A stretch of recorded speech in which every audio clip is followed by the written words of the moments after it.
Okay. Exactly 33 years before Angelina Jolie was born on June 4th, 1942, the United States was attacked by the Japanese at the island of Midway, led by Japanese Marshal Admiral and Commander-in-Chief Isoroku Yamamoto.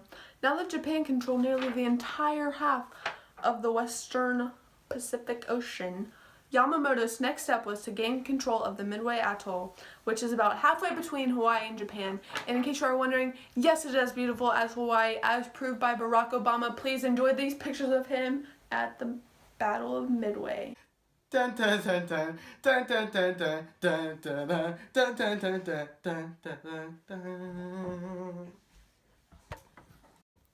His main reason for gaining control of the Midway Atoll was to be close enough to Hawaii to finish off what the Japanese Vice Admiral Toichi Nagumo had started in Pearl Harbor, which happened exactly 6 months prior to the Battle of Midway.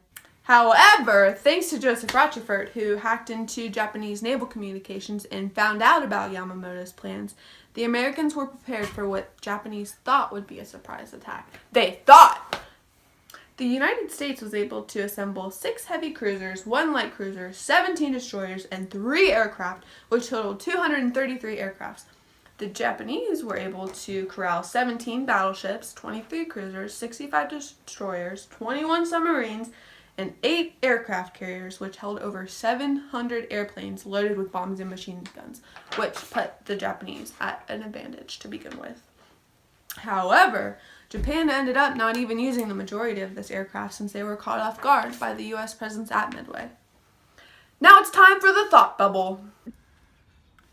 Brie cannot blow bubbles to save her life.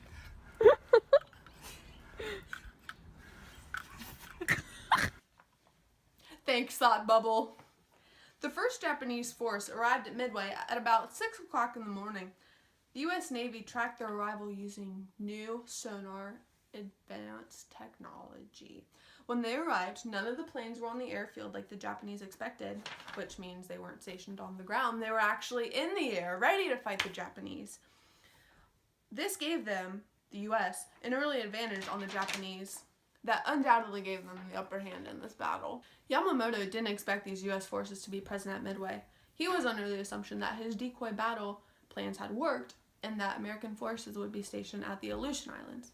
The United States Navy sunk 2 of the 4 Japanese characters right off the bat using their own 3 carriers, one of which was the USS Yorktown. Take that, Yamamoto!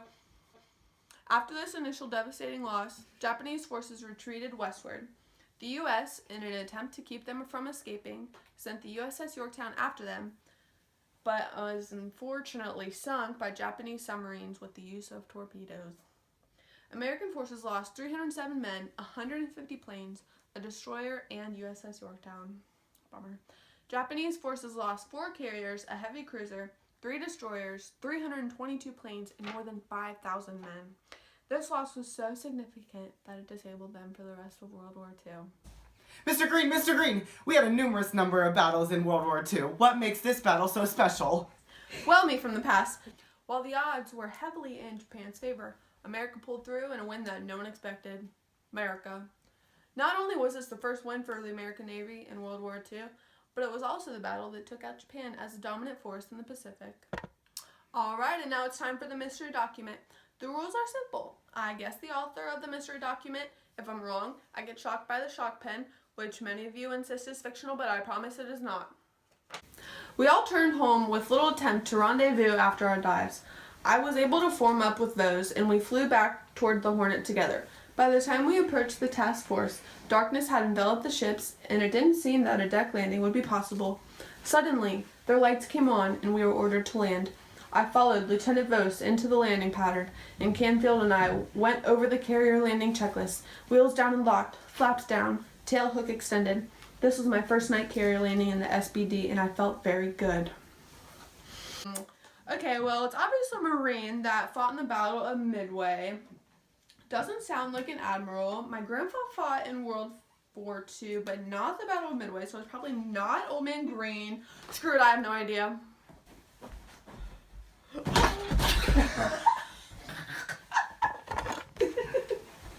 As you can see, the Battle of Midway has been an extremely significant battle and a major turning point in the war. From boosting American Navy morale to eliminating the imminent threat of Japanese forces in the Pacific, there is no doubt that the outcome of World War II would have been significantly different if the Battle of Midway hadn't been such a success. See you later, Crash Coursers. Dun dun dun dun dun dun dun dun dun dun dun dun dun dun dun dun dun.